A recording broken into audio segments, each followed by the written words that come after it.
Welcome to Embargoed, intelligent talk about sanctions, export controls, and all things international trade. I'm your host, Tim O'Toole, and with me today we have a special guest, Damien Spleeters, who's the Deputy Director of the Conflict Armament Research. Damien, welcome. Hi, nice to meet you. Good to meet you too. And then we also have Collmann Griffin back for episode number 5, 6, 7, 8, 9. I'm not sure how many it's been now. He's become a regular. So welcome back to Embargoed, Collmann. Great to be here. Good. Well, we wanted to have Damien on the show today because he is involved in some very important work related to export controls. He is as I mentioned, the Deputy Director at the Conflict Armament Center. He publishes on basically deconstructing items, as I understand it, that are found on the battlefield, not only in Ukraine but around the world. But what we wanted to focus on was the work that you do at the Conflict Armament Research Center, and particularly work on Ukraine. So, Damien, I'm going to turn it over to you to just talk a little bit about what you're doing in this space. Sure, yeah, thanks, Tim. So, Conflict Armament Research is an organization that specializes in investigation into the diversion of material and components in conflict areas.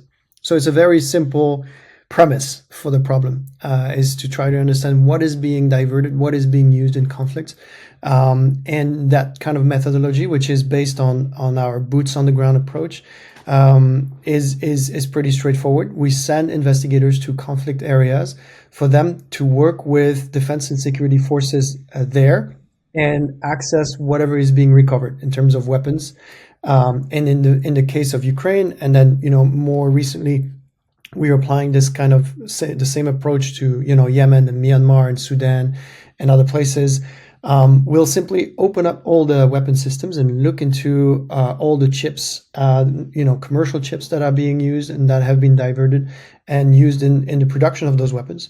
And the objective is to inform industry that their product is being diverted and to understand with them, so with a collaborative approach in mind, which of their customer might be responsible for the diversion, and to inform, government regulators about those diversions.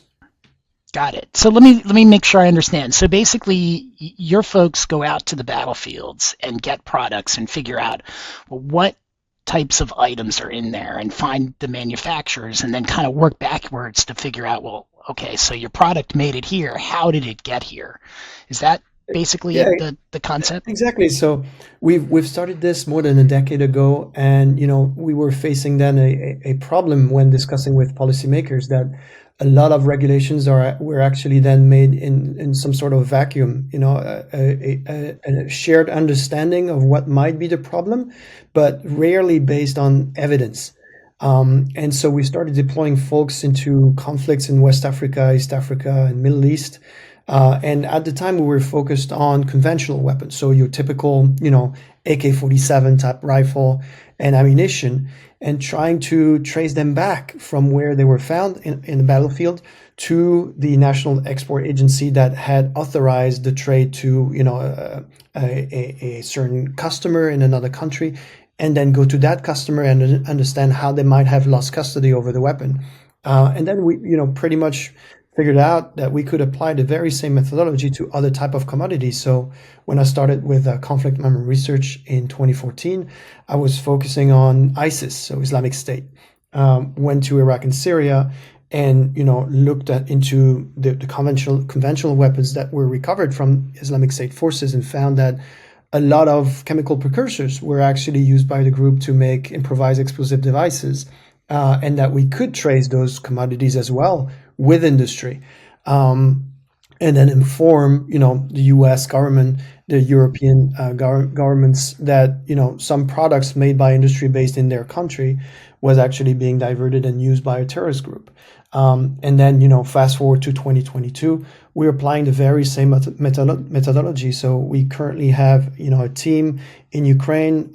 We've been there since 2018, and they are almost on a daily basis documenting, so taking pictures of all the little chips and components that are found in Russian, Iranian, North Korean missiles, drones, vehicles, and whatnot, And then we identify, the producers based on the marks. We contact them and we start working with them to, pierce through, deconstruct their supply chains and pull information really. So we've found very early on that for the semiconductor industry, it's very difficult to have any sort of control, let alone visibility over their downstream supply chain once the component has gone through, first or second layer of distribution.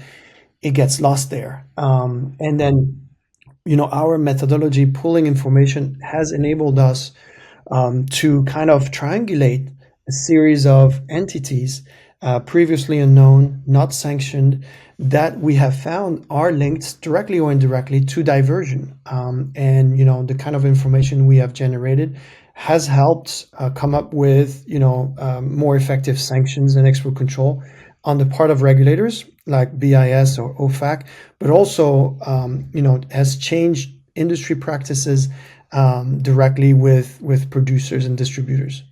Well, and let me ask you a quick question on that. So it sounds like when you started the work, you were looking at, kind of things that classically have wound up on the battlefield, like weapons or, guns. Whereas now you're talking about, it sounds like at least the large focus of your work now is on things like semiconductors, which are incorporated into weapons but aren't the final product. And so, kind of in terms of working backwards, I'm sure that made that harder. Is there been anything that you've learned in kind of trying to work backwards as to how the semiconductor got into the weapon that got into the battlefield, as opposed to just tracing the weapon to the battlefield? Yeah, I mean, we've learned a lot. If we had applied it, the approach that we had, a decade ago, we would have left it there, right? Okay, the weapons are Russian, and that's it. But opening them up, to our surprise, we saw that most, if not all, of those components were actually foreign in nature, and it really shouldn't have been a surprise when that the Russians have, to a certain extent, a certain semiconductor industry, domestic semiconductor industry, but not on par with Western nations. The Iranians, the North Koreans do not have a domestic semiconductor industry, so it's only natural that instead of like investing trillions of dollars, into that kind of semiconductor industry, they would just take advantage of the global nature of the semiconductor industry and just divert the components that they need. But it's still astonishing to know that 99.9% of those components are actually commercial in nature and are not made to go into military grade goods. And so that was kind of the surprise. What was interesting with this approach is also that at first, when we contact a producer, it's the first reaction is surprise naturally. And also, we have doubts, right? That is there anything we can do? Because we have no visibility, no control. What we have been able to show, and we've changed, for most part, the mentality and the approach of like big industry names is to show them that it is actually possible to trace to a certain extent some of their products and to actually make a difference and to identify very precisely which of their customers are problematic. They don't have to wait for listings or sanctions. They can be proactive. They can identify problematic customers in their own supply chain before those entities are being sanctioned. We've had cases where we were able, together with our industry partners, to preemptively identify problematic new customers before they even made a sale. So that was very impactful. So it sounds like your work is also. Sorry to go ahead, Collmann. I know you wanted to jump in. I just wanted to say that as somebody who used to be one of these U.S. government regulators who would see Damien and his team's work, they truly are amazing. You get this report and it shows the chips inside the Russian or Iranian and North Korean weapon systems.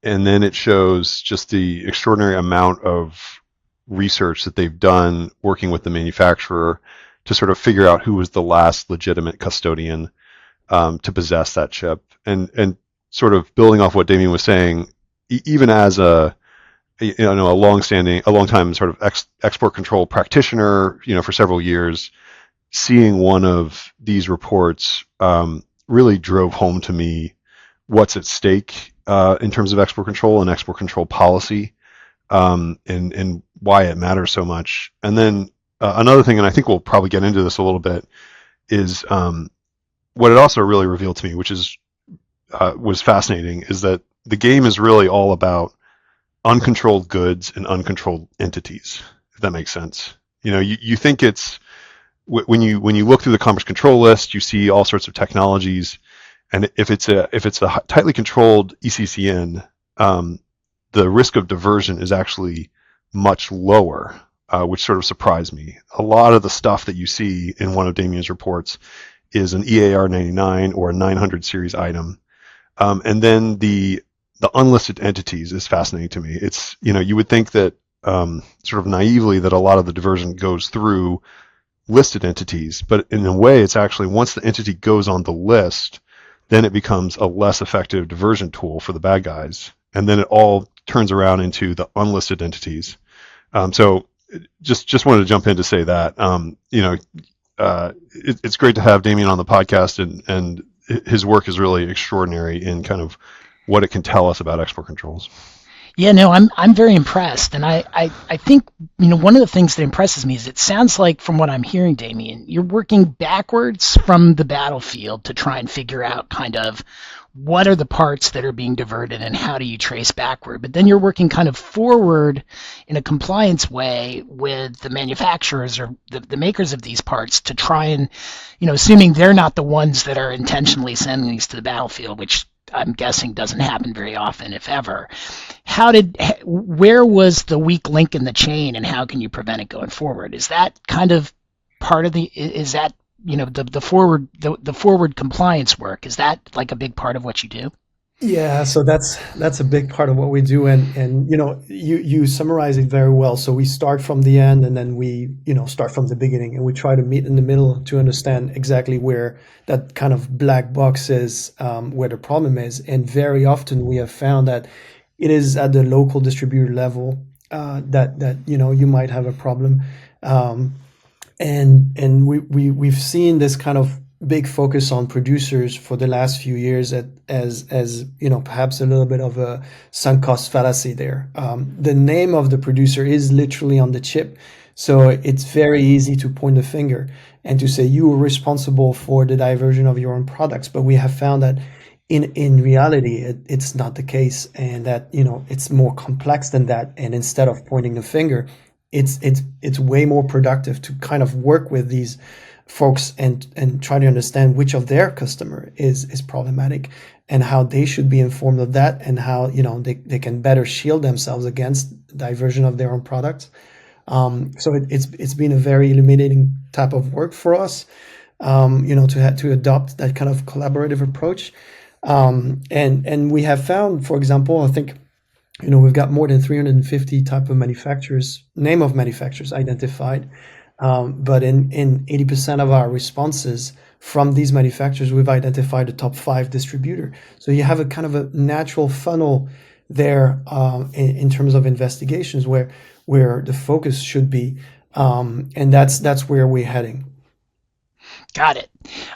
It also sounds like, from Collmann's question, that you're taking some of the your research findings and working with U.S. regulators to do things like identify items that are highest priority, even though they might not be the most tightly controlled. And I'm guessing, and it's an educated guess, but I'm guessing that you probably worked with some of the U.S. regulators in coming up with some of these lists of EAR 99 items that are likely to wind up on the battlefield, but that, at least for the Russia sanctions program, are more heavily controlled and require a license, even though they normally wouldn't require a license for export. Yeah, I think it very much matches the type of approach that we want to have. So we want to inform policymakers with evidence, and we want policy to be based on evidence. I always remember a case where I was working on ISIS abilities to make weapons, to make explosives, and at the time the EU Commission was discussing on perhaps having more tighter regulations on metallic powder of a certain grade, a certain percentage of percentage of composition, and they came up with, I think, 70%. And actually we found that, so as from 70%, it would be regulated. And what we had found in the field is that ISIS was using a 65% concentration. So the regulation would have no effect on their ability to get the product. And with that kind of lesson in mind, we wanted to provide information, actual information, to regulators in order to come up with those kinds of lists, like the CHPL, the Common High Priority List, but also to have it based on a very dynamic and evolving type of reality. So it's not enough to deconstruct one type of drone, because you may have a very different type that will be made of different parts. And if you deconstruct drones in 2022, it doesn't mean that the list you'll come up with will be applicable to drones from 2025, because the Russians, Iranian, North Korean will adapt their acquisition dynamics to regulations and sanctions. They will always try to go around. They'll try to acquire the things they need in a different way. And so we want to be not only reactive but preemptive. So that's why we have a team now in Ukraine that documents every single day almost, and we see new modification, new variations, new type of components being used from different companies. We identify different chains of acquisition, and that type of information needs to circulate very fast. That's also why none of our information is classified. 90% of it is confidential. It's made for industry and regulators. It's not made to be put out in the public domain, but none of it is classified, which means that it can be shared among partners, which increases the effectiveness of the product. Let me ask you this, and if you can't answer this question, that's totally fine. But I'm curious as to kind of how big a group that you have working for you and how you get access to the battlefield. I mean, it strikes me as potentially hugely dangerous. And it's a great question. I'm actually now in my annual recertification in terms of firearms and explosive safety. So we follow a very serious safety approach, obviously. But the group is quite small. We like to have a low profile, light footprint, and essentially our approach is based on the trust that we can forge and maintain with our partners. The approach we've had with industry is based on the same thing. The premise is that the information generated will be beneficial to our partners. And once our partners, in this case, Ukrainian Defense and Security Forces, understand that, they understand it's also to their benefit to let us work on this and to help us to get access to what is being recovered. And it's the same thing with industry. They understand it's in their interest for us to understand which of their customers may have received a certain batch of the component we have found, because we will pool that information with information we receive from other producers, and there we'll see names coming back that if the producer had only relied on their own information, might have missed. That's great. So if I'm in industry, what are kind of 2 or 3 things you would tell me in terms of what I should be doing to try and stop diversion that I'm not doing right now? Oh, God. Sorry, I didn't mean to put you on the spot. No. Or are there too many? The first thing I would do, of course, and I'm selling my own product here, is to say, please answer our trace request. There's you don't have to. There's nothing like legally binding to do that. But I think those who have elected to kind of make this leap of faith and have trusted that we could generate information in turn for them have not regretted it. A lot of time, it's better to do that before you get a knock on the door from at the FBI asking you to actually respond to something. It's better to show a proactive approach, and to try to figure out what went wrong, within your own compliance or due diligence, or within the compliance or due diligence processes of your own distributors. So, within your own supply chain, it's to your own benefit. And at the very least, also, we are able to generate information back. So, we're not there to take information, which, often our government partners are not able to share back information with industry because of certain sensitivities, but we're not bound to the same limitations. So we are trying to inform industry and tell them, look, it looks like we have found, this name and this name of your own customers being linked to this other type of diversion. We don't give any business or legal advice to our industry partners. We just provide them with information they may not have, and then it's up to them to make the business decisions that is their prerogative. And what about, same question but for government? I mean, is government doing anything? Should government do anything different? I mean, I'm assuming you work with probably the U.S. and some of the the UK and the EU. So any of these governments doing anything that you could give them some tips and have them do their jobs better?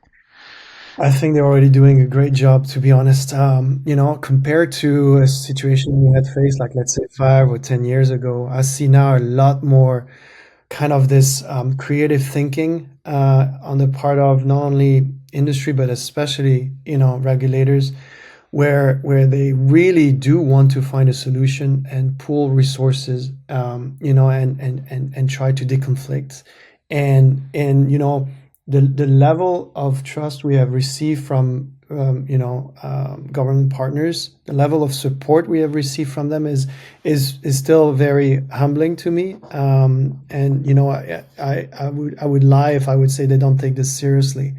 They really do, and it's a big machine, right? The governments, it moves sometimes slowly, but it does move. What I think is important to realize is that our adversaries on the other side don't have the limitations we have, right? They are deploying all the tools they can to try to get those components as fast as they can, to put them as fast as they can in their weapons and use them. We are seeing an astonishing turnover whereby components are being made in March, shipped in May, used in August. And in drones that are being used the exact same month they are being produced. So that's what I like to say is that sanctions and listing, they are a tool in a toolbox. They are not the only thing we can do. Any type of friction at this point that we can introduce into adversary supply chain is gonna have a great effect, because they're caught in such a hand to mouth kind of dynamic with their supply chain and their production of weapons. So, anything that industry can do to bring up friction will be great. Anything that government can do to bring up friction will be great. And working together, kind of, industry, governments, and non-government type of research groups like Conflict Armament Research will have an effect. And we've seen this for the last 3 years, where we've been able to really work effectively together. And I'm really proud of the achievements we've had. It's been a great team effort. So if I'm taking away, one is it seems like industry and government are doing a lot better than they were 5 years ago. I think the second thing I'm hearing is that government and industry ought to be looking into supply chains and probably, I assume you're talking about distribution chains, because my guess is if I'm a U.S. chip manufacturer, it's that who I sell it to is going to be what I really ought to be looking at in terms of the next steps, and then maybe who I sell it to and who they sell it to. Their name is at stake, It's not the name of their distributor on the product; it's their own name, and it's going to come out one way or another. And what they do about it is very important. Collmann, any final questions? No, I do want to just reemphasize that in government, in part from my time working with Carr and Damien, is you do realize what a kind of fast-paced game this is, the diversion routes. I remember when I was in government, we were doing Damien was talking about the chip is made in March and then ends up in the weapon that is used in August. There's kind of like another race on the friendly government side where you get the information about the diversion and sort of how quickly can you turn that into a sanctions package. And there's a lot of sort of pressure to do that as quickly as possible to sort of disrupt these networks. And then it is sort of extraordinary how resourceful the adversaries are. They will know the compliance due diligence best practices, and then they'll sort of look for the weaknesses within those to try to exploit those. And you have some actors, especially the manufacturers, who are very conscientious, who are willing to go the extra mile, take the extra steps, but then sort of the farther you go on the distribution chain, the more likely you are to have somebody who's less focused on compliance, and then that's really something that a bad actor can exploit. And sometimes the distributor doesn't even know they're being exploited, which is kind of extraordinary. So these audits and these risk assessments maybe can catch this stuff, but you have to, since everything is moving so quickly, you've got to re-up your compliance practices pretty often, because by the time, if you're not looking often, then somebody can figure out what the weakness is and exploit it if the same plan has been in place for years. Yeah, and it's funny. You just see, I like to joke about there's like maybe some engineer in the Russian military-industrial complex who just has a taste for this particular product or this particular brand, and they just find these brands or these products that they seem to really like, and then they'll just go to extraordinary efforts to get at them. And then you can, and then Damien talked about this a little bit, but once you sort of understand the complexity of some of these diversion schemes, it's pretty astonishing. It's not to say that there's nothing you can do, but it is the number of hops or the number of changing the payment route from the diversion route, or something we've seen that I recall is exploiting. A company maybe buys too many chips for its factory and then sells the excess on a sort of secondary market, and that's like one of those little loopholes that a bad actor can just exploit.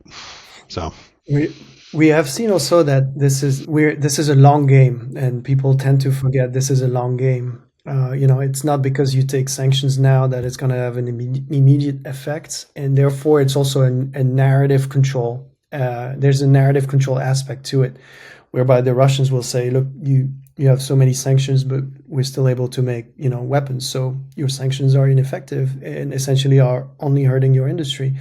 But this is forgetting to look into the production date of the chips, and a lot of times we have found that the chips that were used by the Russians were actually produced before 2022, before there was any violation of sanctions or whatever, and they had in place a very systematic stockpiling effort going on there. Buying large quantities of chips in preparation for the invasion, because they knew there would be sanctions and export control. And so it takes a while for them to go through that stockpile, and then for the sanctions to finally bite. So I would caution against having like early conclusions on the effectiveness of export control sanctions. It's a very, very long type of game. Right. Only once we kind of get the historians back behind the scenes and figure out what was really going on the other side is when we can really tell the full story. And then one other thing I do want to say is that I encountered Damien in focusing on the Russia portfolio, but this kind of work, this kind of focus on diversion, focus on uncontrolled chips, and focus on unlisted entities is applicable to Iran. It's applicable to North Korea. It's applicable if you care about the Houthis. Every single conflict seems like it has drones in it these days, and then it's going to have one of these sort of distribution chain, supply chains issues and wound up in it in a kind of astonishing way. So. Yeah, we've seen that, and although we agreed that there's been a lot of improvement on the part of industry and governments, we see still a lot of room for improvement where we see an automatized approach being too much relied on. So relying on existing lists or existing sanctions, and having like automatized screening, missing a lot of red flags. We've had a case where a manufacturer was thinking they were sending their products to a car manufacturer because that little company had the exact same name as a car manufacturer, without realizing it was actually just a small freight forwarder, in a third country. And they were relying on information provided by their regional distributor, which was also limited and didn't give them the full extent of the supply chain going downwards.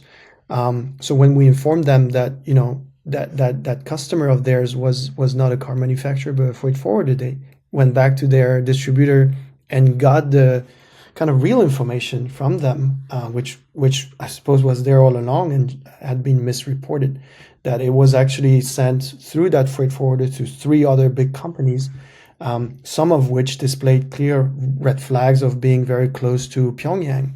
And so we see these as, missed opportunities for manufacturers to be, proactive or to kind of rethink their approach. And, the job that we do is to offer these kind of creative opportunities to work together. We've had another case where a manufacturer of a navigation modules transformed kind of a reactive posture of saying, oh no, my product has been used in a Russian drone, to lead generating. So they came to us saying, now I've got a new customer for that part that you had just traced with us, and just the fact that you had found it in a weapon for us became a red flag that this kind of product is being sought after by by bad actors. So, that new customer is not sanctioned and they are not listed.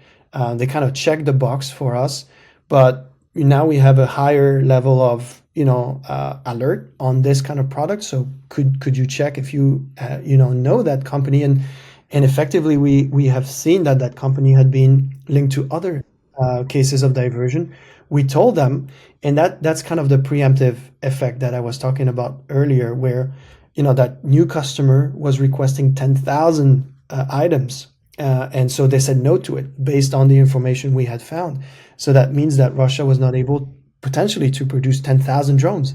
And 1 month later, the company we have identified that, together with industry, was sanctioned by OFAC. So it's kind of vindicating that kind of approach. And the company was very happy to be able to display that proactive approach to compliance, saying we didn't wait for that company to be sanctioned. We saw there was something wrong with them, and through our joint effort, they even got sanctioned. So this is something they can discuss with their in their board meetings with their shareholders, and it reinforces that kind of ethos and ethics of we are a step ahead of diversion, and we don't do passive compliance, we do proactive compliance, which I think is a great type of mentality that we want to spread across industry. Yeah, proactive compliance, and then just the human element, because automated systems have their place, but they're just not going to be able to catch up fast enough when the people who want to do diversion are changing the systems. And so an automated system is just, it's going to use lists. It's going to use patterns that are repeated from the past. But if things change, you need somebody who's trained in paying attention and sharing information. So great story. Exactly. I think it's a great compliment that we are offering there in order to move towards being proactive. Yeah. All right, Damien. Well, anything else you wanted to add for our listeners before we say goodbye, at least for now? No, it's great to spread awareness, and I think creativity is the name of the game. We've got to be more creative than the adversary, otherwise we're done. Well, those are words to live by. And stay sanctions free, everybody, and thanks for listening. And Damien, thanks a lot for coming on the podcast. Thanks, Tim. Thanks, Collmann.